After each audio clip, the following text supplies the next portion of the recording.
Hi friends, welcome to our channel food to explore.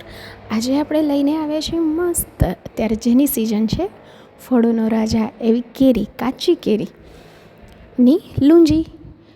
શાક ઉનાળામાં તો મળતા ન હોય, તો રોટલી સાથે લૂંજી હોય તો ખાવાની બહુ મજા આવે. તો ચલો સ્ટાર્ટ કરીએ બનાવવાનું લૂંજી.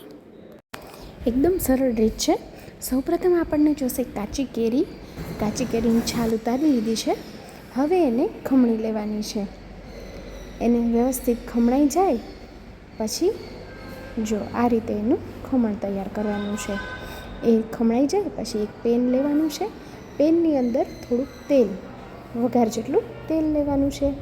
તેલ નાખી અંદર તજ, લવિંગ, રાઈ તતડે એટલે જીરું, જેમ વઘાર કરીએ એવી રીતે કરવાનું છે. રાઈ તતડી ગઈ છે, હવે અંદર જીરું એડ કરીશું. જીરું પર સરસ ક્રેકલ થવા માંડ્યું છે. એ ક્રેકલ્સ થાય એટલે એની અંદર એડ કરીશું આપણે હિંગ વઘારમાં.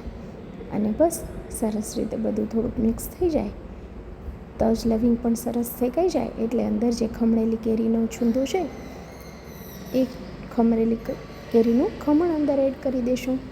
અને એને એકદમ પકાવવાનું છે. એકદમ પાકી જાય પછી એની અંદર હળદર, લાલ મરચું અને હા, મીઠું જો તમે કેરીનું ખમણ કર્યું હતું ત્યારે એડ કર્યું હોય તો ત્યારે, નહીંતર પછી થોડુંક મીઠું એડ કરી લેવાનું ટેસ્ટ મુજબ. એ સરસ રીતે પાકી જાય પછી જ અંદર ટેસ્ટ મુજબ ગોળ એડ કરવાનો.